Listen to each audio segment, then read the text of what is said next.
കിട്ടിയില്ല. പിന്നെ എനിക്ക് അപ്പൊ അതൊന്നൊരു വിഷയമല്ല. സംഭവം എന്താ വെച്ചിട്ടുണ്ടെങ്കിൽ അയ്യോ ഞാൻ ആർട്ടിട്ട് പറഞ്ഞതല്ല, അല്ല ഞാൻ പൊതുവിൽ പറയാം. Okay okay. എങ്ങനെയായിരുന്നു അത്? എങ്ങനെയായിരുന്നു അതിന്റെ തുടക്കം? എങ്ങനെയായിരുന്നു അങ്ങനെ ഒരു ആഗ്രഹം? താങ്കൾക്ക് പറയാനുള്ള കാര്യങ്ങൾ ഇതുപോലത്തെ ഒരു മാധ്യമത്തിലൂടെ പൂർണ്ണ ലോകത്തെ അറിയിക്കാമെന്ന് നിങ്ങൾക്ക് തോന്നാനിടയ സാഹചര്യം എന്തായിരുന്നു?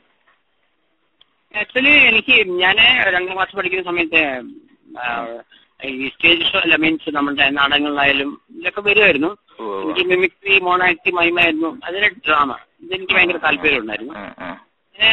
സ്റ്റേജിൽ ഞാൻ പെർഫോം ചെയ്തിരുന്നു, അതൊരു വശം. ശരിക്കും പറഞ്ഞാൽ ഇപ്പോ ഒരു 100ഓളം സ്റ്റേജിൽ ഞാൻ കയറിയിട്ടുണ്ട്. സിനിമയായിട്ട് വേറെ കൺസേൺസ് ഒന്നുമില്ല. അപ്പൊ എനിക്ക് ചെറുപ്പത്തിലെ ഫിലിം ചെയ്യണം എന്നൊരു ഐഡിയ ഉണ്ടായിരുന്നു. അപ്പൊ ഈ വിഷയം ഞാൻ എന്റെ വീട്ടിലെ അവതരിപ്പിക്കുന്നുണ്ടായി. അച്ഛൻ എന്നോട് പറഞ്ഞ മോനെ ഒന്നുകിൽ ഒരു ഗവൺമെന്റ് ഉദ്യോഗസ്ഥനാവണം, അല്ലെങ്കിൽ വല്ല ഗൾഫിലും പോകണം. കാരണം അച്ഛൻ പറഞ്ഞ ഇത് രണ്ടും സേഫാണ്. നിങ്ങളിപ്പോ 55 വയസ്സ് കഴിഞ്ഞാലും ഒരു ഉദ്യോഗസ്ഥനാണെങ്കിൽ നിങ്ങൾക്കൊരു ഇത് കിട്ടും, ഒരു പെൻഷൻ കിട്ടും. ഗൾഫ് എന്ന് പറഞ്ഞപ്പോൾ പോയവരൊക്കെ രക്ഷപ്പെട്ട ചരിത്രമാണ്. അപ്പൊ ഏതെങ്കിലും ഒരു പ്രൊഫഷണൽ ഡിഗ്രി കയ്യിൽ വയ്ക്കുക. പക്ഷേങ്കിൽ അച്ഛൻ എഞ്ചിനീയർ ആയിരുന്നു. അപ്പൊ അച്ഛനെ സംബന്ധിച്ചാൽ ഞാനൊരു എഞ്ചിനീയർ ആവണമെന്നും അതൊന്നും വന്നിട്ട് വലിയ മെച്ചമൊന്നും കിട്ടാനില്ല, പുറത്തു പോയാൽ ഗുണമാക്കും, നമ്മുടെ ലൈഫ് ഇതിലേക്ക് വരാമെന്ന് പറഞ്ഞു. പൊതുവിൽ എന്റെ സെറ്റപ്പ് ഞങ്ങൾ തീരെ മോശമായിരുന്നില്ല. അപ്പൊ ഞാൻ പറഞ്ഞാൽ എനിക്ക് ജോലി എന്ന് പറയുന്ന ഒരു ബുദ്ധിയുടെ, എനിക്ക് ബുദ്ധിപരമായി എന്തെങ്കിലും ചെയ്യാൻ പറ്റുന്ന ജോലിയാണ് ഞാൻ ആഗ്രഹിച്ചത് എന്ന് അച്ഛനോട് ഞാൻ പറയുന്നത്. അപ്പൊ മാത്രമല്ല അച്ഛൻ പറയുന്നതിലെ പോയിന്റ് ഞാനിങ്ങനെ പറഞ്ഞു കൊടുത്തു. ഞാൻ ചെറുപ്പത്തിൽ വായിക്കുമായിരുന്നു നന്നായിട്ട്. എന്റെ വായന എന്ന് പറയുമ്പോൾ തെറ്റിരിക്കരുത്, സാഹിത്യമൊന്നും ഞാൻ വായിക്കാറില്ല. ഫിലോസഫിക്കൽ സൈക്കോളജി, ഞാനൊരു ആധ്യാത്മികം, അതായത് എന്റെ ഒരു നോൺ ഫിക്ഷൻ വായന അല്ലേ? നോൺ ഫിക്ഷനാണ്, അല്ലാണ്ട് അങ്ങനത്തെ വായന ഉണ്ട്. അപ്പൊ ഞാൻ പറഞ്ഞു അച്ഛൻ എനിക്ക് വേണ്ടി, അച്ഛൻ പറയുന്നതൊക്കെ ഒരു സേഫ് ആയിട്ടുള്ള വഴിയെ പറ്റിയാ പറയുന്നത്. അതായത് നിങ്ങളൊരു ഉദ്യോഗസ്ഥനാൻ പറഞ്ഞത് എന്തുകൊണ്ടാണ്? ഉദ്യോഗസ്ഥന്മാർ രക്ഷപ്പെട്ട ചരിത്രമുണ്ട്. നിങ്ങൾ ഗൾഫിൽ പോകാൻ പറയുന്നതുകൊണ്ടാണ്. നിങ്ങൾ എന്തുകൊണ്ട് എന്നോട് പ്രൊഫഷണൽ പഠിക്കാൻ പറയുന്നു? പ്രൊഫഷണൽ പഠിച്ചാൽ രക്ഷപ്പെടും, ഒരു പെണ്ണ് കിട്ടും, ബുദ്ധിമുട്ടില്ല. ഞാൻ പറഞ്ഞു എനിക്ക് ഇങ്ങനെ ഒരു ജോലിയോട് എനിക്ക് വലിയ താല്പര്യമില്ല, എനിക്ക് ബുദ്ധിപരമായിട്ടുള്ള ജോലിയാണ് വേണ്ടത്. അപ്പൊ അച്ഛൻ ചോദിച്ചാൽ ഈ ബുദ്ധിപരമായ ജോലി സൈക്കോളജിസ്റ്റ്, കമ്പ്യൂട്ടർ പ്രോഗ്രാമർ ആവാൻ എനിക്ക് ഭയങ്കര താല്പര്യം. അതായത് ഞാൻ മനസ്സിലൊരു പ്രോഗ്രാം എന്ന് പറയുമ്പോൾ ഇപ്പൊ നമുക്ക് ഒരു സോഫ്റ്റ്വെയർ ഡെവലപ്പ് ചെയ്യണം. ഞാൻ പ്രോഗ്രാമിംഗ് പഠിച്ചാണ്. അപ്പൊ ഞാൻ ഇങ്ങനെ അപ്പൊ ഒരു സപ്ലൈ പോയിട്ട് ഇതാന്ന് വിചാരിച്ചു, അല്ലെങ്കിൽ ഏതെങ്കിലും ഒരു ഇപ്പൊ നിങ്ങളുടെ കമ്പനിക്ക് വേണ്ടി ഒരു സോഫ്റ്റ്വെയർ. അപ്പൊ നമ്മൾ നിങ്ങളുടെ കുറെ ആവശ്യങ്ങൾ ഇതെങ്ങനെ നമ്മൾ പ്രാക്ടിക്കൽ ആക്കാം, സി പ്രോസസ്സിൽ വേണോ, ബേസിക്കലി വിഷ്വൽ ചെയ്യണം. അപ്പൊ നമുക്ക് ഒരുപാട് ഒരു ചാലഞ്ചാണ്. അപ്പൊ രാത്രി വരെ ഇരുന്ന് നമുക്ക് ഇങ്ങനെ ആലോചിക്കാം ഇതെങ്ങനെ അത് കിട്ടുക, ബുദ്ധിയുടെ ആവശ്യമാണ്. അതേപോലെ തന്നെ ഞാൻ പറഞ്ഞു മ്യൂസിക്കുമായിട്ടുള്ള ബന്ധം എങ്ങനെയായിരുന്നു അപ്പോ? അല്ല ഞാൻ പറഞ്ഞാൽ ഈ സിനിമയിലേക്ക് വന്ന് കംപ്ലീറ്റ് ചെയ്ത് തരാം. അതേപോലത്തെ ഒരു ജോലിയാണ് ഞാൻ പറഞ്ഞ സിനിമാ നിർമ്മാണം അല്ലെങ്കിൽ സംവിധാനം. കാരണം ഒരു പ്രൊജക്റ്റാണ്, ഒരുപാട് കാര്യങ്ങൾ ശരിയാകണം. ഒരാളുടെ വൺ മാൻ ഷോ അല്ല. ഞാൻ ഒന്ന് ഇടപെട്ടോട്ടെ. എന്താണെന്ന് വെച്ചിട്ടുണ്ടെങ്കിൽ സിനിമ ഒരു മാസപ്പീലാണല്ലോ, ഒരു മാസപ്പീലുള്ള ഒരു മീഡിയ ആണ്. അതായത് ബഹുജന പിന്തുണയുള്ള ഒരു മാധ്യമമാണ്. ഒരാൾക്ക് ഒരുമാതിരപ്പെട്ട കാര്യങ്ങളൊക്കെ ചെയ്യണമെങ്കിൽ ഒരു എല്ലാ കലകളിലും 64 സുകുമാര കലകളിലും പാണ്ഡിത്യമുള്ളവർക്ക് അങ്ങനെയൊക്കെ ചെയ്യാൻ പറ്റുള്ളൂ. ഇപ്പൊ ഭാരതനും പത്മരാജനൊക്കെ ചെയ്തിരുന്ന ഒരു ലെവലിലേക്ക് ചെയ്യാൻ പറ്റുള്ളൂ. അപ്പൊ നിങ്ങളിപ്പോ അതിന്റെ ടെക്നിക്കൽ വർക്കുകൾ, അതിന്റെ ആർട്ട് വർക്കുകൾ എല്ലാം സ്വയമായി ഏറ്റെടുത്ത് ചെയ്യുന്നു. ഉദാഹരണത്തിന് ഇപ്പൊ മ്യൂസിക്കൽ ഡയറക്ഷൻ വരെ ചെയ്തിരിക്കുന്നു, പാട്ടുകൾ പാടിയിരിക്കുന്നു. അപ്പൊ ചെറുപ്പകാലത്ത് മുതൽ മ്യൂസിക്കിൽ താല്പര്യം ഉണ്ടായിരുന്നോ? മ്യൂസിക്കിൽ എനിക്ക് ജീവിതത്തിൽ ഒന്നിനോട് ഓവർ താല്പര്യമില്ല, പക്ഷെ എല്ലാത്തിനോട് താല്പര്യം ഉണ്ടായിരുന്നു. അതിൽ ഞാൻ പുല്ലാങ്കുഴലാണ്. നിങ്ങൾക്ക് എന്റെ സോങ്സ് ശ്രദ്ധിച്ചാൽ മനസ്സിലാവും. എനിക്ക് പുല്ലാങ്കുഴലാണ് എന്റെ ഫേവറേറ്റ്. ഞാൻ പഠിച്ച ഒരു സംഭവം അതാണ്. പുല്ലാങ്കുഴലിലെ ഗോകുലനാഥനായി കള്ളക്കൻ എന്നുള്ള പാട്ട് ഞാൻ തീർച്ചയായിട്ടും പുല്ലാങ്കുഴൽ ഷോയാണ്. നിങ്ങളത് വളരെ വളരെ ശ്രദ്ധയോടെ കേട്ടെങ്കിൽ മനസ്സിലാവും. അല്ലെ രാത്രി ശിവരാത്രി എന്ന് പറഞ്ഞ ബെറ്റ് ഹിറ്റ് ആയിട്ടുള്ള സോങ്ങിലൊക്കെ നോക്കുകയാണെങ്കിൽ ഞാൻ പുല്ലാങ്കുഴൽ ഉപയോഗിച്ച രീതി നിങ്ങൾക്ക് ഒന്നും കൂടെ ചിന്തിക്കാവുന്ന ഒരു കാര്യമാണ്. ഞാൻ എങ്ങനെയാണ് അത് ചെയ്തിരിക്കുന്നത്. അപ്പോൾ സംഗീതം അല്ലാതെ ഞാൻ ഓവറായിട്ട് സംഗീതത്തിലേക്ക് പോയിട്ടില്ല. ഇപ്പൊ തന്നെ ഞാൻ ഡാൻസ് പഠിച്ചിട്ടില്ല. പക്ഷെ എന്റെ മൈൻഡിൽ എനിക്ക് ഉണ്ടായിരുന്നു എങ്ങനെയാണ് ഒരു കാര്യം ചെയ്യേണ്ടതെന്നുള്ളത്. അപ്പോ അച്ഛന്റെ തീരുമാനങ്ങൾക്ക് വിരുദ്ധമായിട്ട് അല്ലെങ്കിൽ അച്ഛന്റെ തീരുമാനങ്ങൾക്ക് ഒരു തിരസ്കരിച്ചു എന്ന് തന്നെ പറയാം അല്ലെ സിനിമ ഫീൽഡിലേക്ക് വരാനായ തിരസ്കരിച്ചു എന്ന് പറഞ്ഞു കഴിഞ്ഞാൽ ഞാനത് കുറച്ച് നേരത്തെ ഈ സിനിമയൊക്കെ വരേണ്ടതായിരുന്നു. അപ്പൊ ഞാൻ അച്ഛനോട് പൈസ കഴിച്ചു. അപ്പൊ അച്ഛൻ പറഞ്ഞു പോട്ടെ, സാറിന് ഞാനിത് പറഞ്ഞാലും അച്ഛൻ നോന്നും പറയാറില്ല. പക്ഷെ അച്ഛൻ എന്നോട് ഒറ്റ കാര്യം പറഞ്ഞുള്ളൂ, ദയവ് ഓക്കെ ഓക്കെ അപ്പൊ എന്നോടൊരു കാര്യമേ പറഞ്ഞുള്ളൂ, നിങ്ങൾ ദയവ് ചെയ്തിട്ട് 3 ഭാഷ ചെയ്യരുത്. മലയാളം മാത്രമേ, മലയാളം തന്നെ എന്റെ മോൻ ചെയ്യുന്നുള്ളതിൽ എനിക്ക് യാതൊരു വിശ്വാസമില്ല. കാരണം നിങ്ങൾ ഇതുവരെ ഒരാളുടെ അസിസ്റ്റന്റായി പോയിട്ടില്ല. അപ്പൊ അത്രയും ചെറിയ ഏജാണ്. ഡിഗ്രി ഫസ്റ്റ് ഇയറിന് പഠിക്കുമ്പോഴടുത്തും സിനിമ സ്വന്തമായി സംവിധാനം ചെയ്യാൻ പോകുന്നൊക്കെ പറയുമ്പോൾ വിശ്വസിക്കാനും പ്രയാസമാണെന്ന് എന്നോട് പറഞ്ഞു. എനിവേ അതിന് അച്ഛനായിട്ട് തെറ്റുകയും അതിന് കുറച്ച് കഴിഞ്ഞിട്ട് കയ്യിൽ പൈസ കിട്ടുന്ന കാര്യം ഞാൻ തന്നെ ചെയ്തോളാം എന്ന് പറഞ്ഞിട്ട് അങ്ങനെ ഞാൻ ചെറുപ്പത്തിലെ ജോലിയിലേക്കൊക്കെ ശരിക്കും പറഞ്ഞാല് +1 പഠിക്കുന്ന സമയത്ത് തന്നെ ഞാൻ ജ്യൂസൊക്കെ എടുക്കുമായിരുന്നു.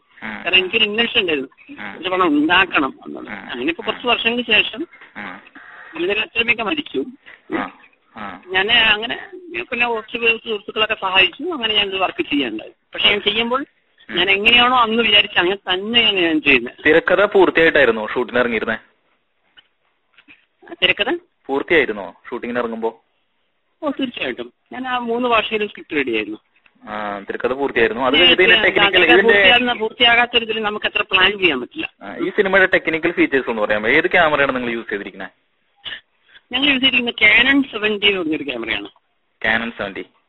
ഇത് മലയാള സിനിമയിൽ റയറായിട്ട് യൂസ് ചെയ്യുന്ന മലയാളത്തില് അച്ഛൻ എന്ന് പറഞ്ഞ സിനിമ, അതേപോലെ ഗുലുമാല്, മൂന്നാമതൊരാൾ, അതായത് ഇതിന് പറയാ HD വേർഷനിൽ ചെയ്തിട്ട് നെഗറ്റീവ് ആക്കാം. ഫിലിം ഫോർമാറ്റിലേക്ക് ആക്കാം. നമ്മുടെ സിനിമ കംപ്ലീറ്റ് HD ആണ്.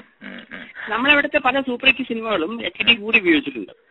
ഇപ്പൊ ഞാനിപ്പോ നെറ്റിൽ കണ്ടപ്പോ എന്താന്ന് വെച്ചിട്ടുണ്ടെങ്കിൽ ഇതില് യൂറോപ്യൻ ഡിജിറ്റൽ സിനിമ ഫോറം എന്ന് പറയുന്നൊരു ഫോറം ഉണ്ട്. അതായത് ഫിലിം ഫോർമാറ്റ് അല്ല, ഡിജിറ്റൽ സിനിമകളെ പ്രോത്സാഹിപ്പിക്കുന്ന ഒരു സംഘടന.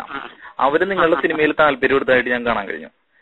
ഇനിയിപ്പോ താല്പര്യം എടുത്തതായിട്ട് ഞാൻ യൂട്യൂബിൽ ഞാൻ കണ്ടു. സംഭവത്തില് അവരുടെ കമന്റ്സും അവരുടെ ലിങ്ക്സും അവരുടെ ഇതിലൊക്കെ ഈ അതായത് UDCF എന്നാണ് അവരുടെ, അല്ല EDCF എന്നാണ് അവരുടെ ഫുൾ ഫോം, അതായത് യൂറോപ്യൻ ഡിജിറ്റൽ സിനിമ ഫോറം.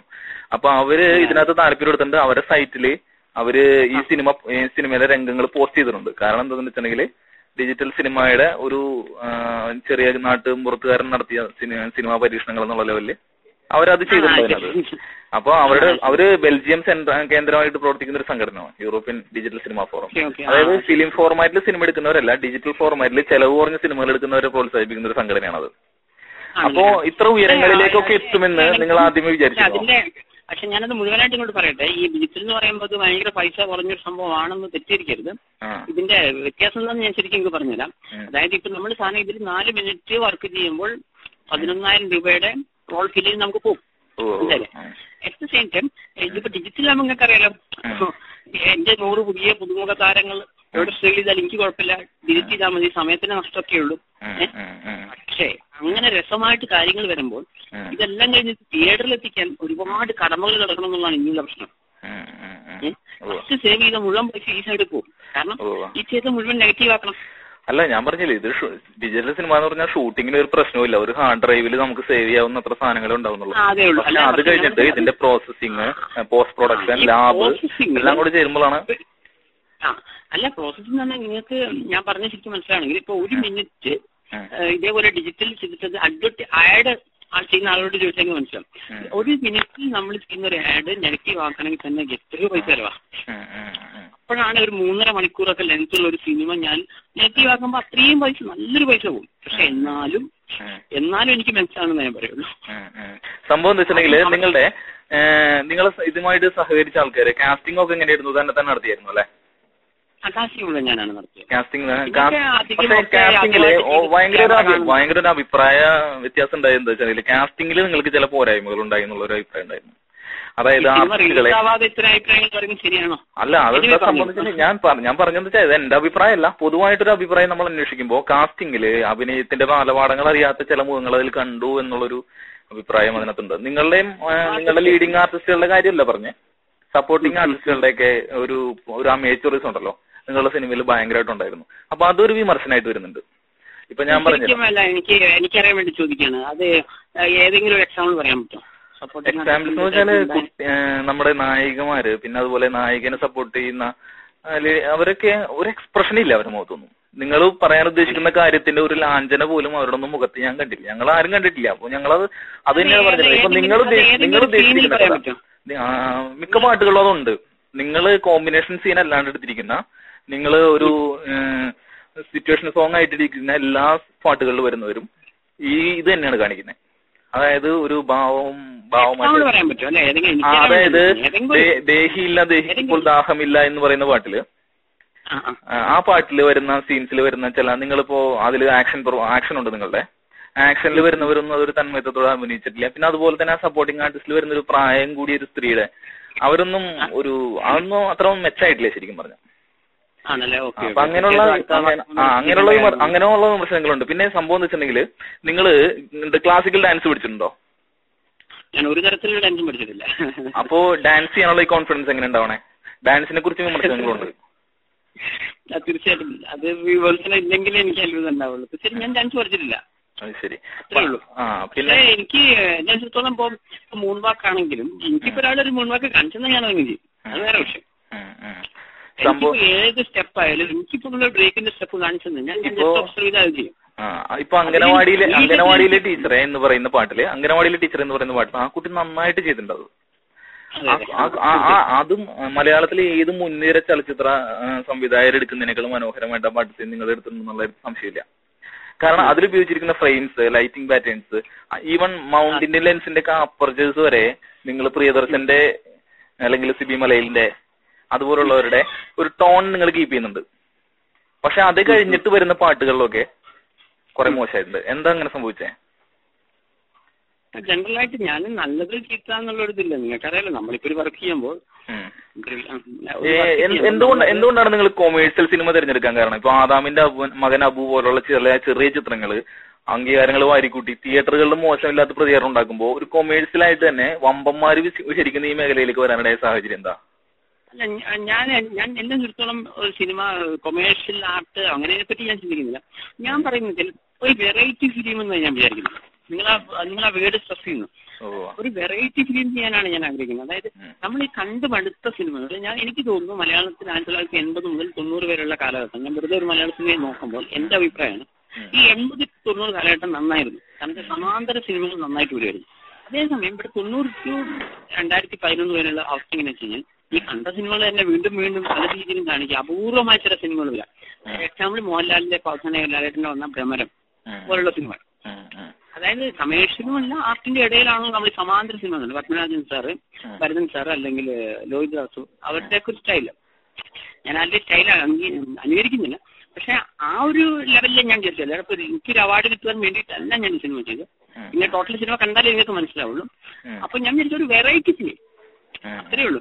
കാരണം അൾട്ടിമേറ്റ് ആയിട്ടൊരു സിനിമ കമേഴ്ഷ്യലും അല്ല, ഒരു കഥാചിത്രം, എന്തെങ്കിലും ഒരു കഥ ഉണ്ടാവുന്ന സിനിമയിൽ അത് പ്രേക്ഷകർക്ക് മനസ്സിലാവുന്ന രീതിയിൽ അവതരിപ്പിക്കാം. അതിന് മറ്റൊരു കാര്യം ഞാൻ മനസ്സിലാക്കിയാൽ പല സങ്കല്പങ്ങളെ ഒന്ന് തകർക്കണമെന്ന് ചിന്ത എനിക്കുണ്ടായിരുന്നു. അതായത് അതിലൊരു സങ്കല്പമാണ് ഇപ്പൊ നമുക്ക് പറയും നായകൻ എന്നൊക്കെ പറഞ്ഞാൽ ഇങ്ങനെ, നായിക എന്ന് പറഞ്ഞാൽ ഇങ്ങനെ, അങ്ങനെയൊന്നുമില്ല. അപ്പൊ നമുക്കിടയിൽ ഈ നായകനോ നായികയായിട്ട് സിനിമാക്കാരെന്ന് പറയുമ്പോൾ വേറെ മുഖത്ത് വരുന്നവരെന്നല്ല, നമ്മുടെ ഈ നാട്ടിലുള്ള നമ്മളുടെയൊക്കെ ചുറ്റുപാടുള്ള ആളുകളാണെന്ന് കഴിവുള്ള ഏതൊരാൾക്കും ഞങ്ങൾക്ക് കടന്നു വരാൻ പറ്റുന്നുള്ള ഒരു തെളിയിക്കണം. അതുപോലെ തന്നെ ഇപ്പൊ എന്റെ സിനിമേന്റെ സ്റ്റോറി ഒക്കെ എടുത്തു കഴിഞ്ഞാൽ നായിക എന്ന് പറഞ്ഞു നായകൻ പറയുന്ന മുഴുവൻ ശരിയെന്ന് പറയുന്ന ഒരാളല്ല എന്റെ നായിക.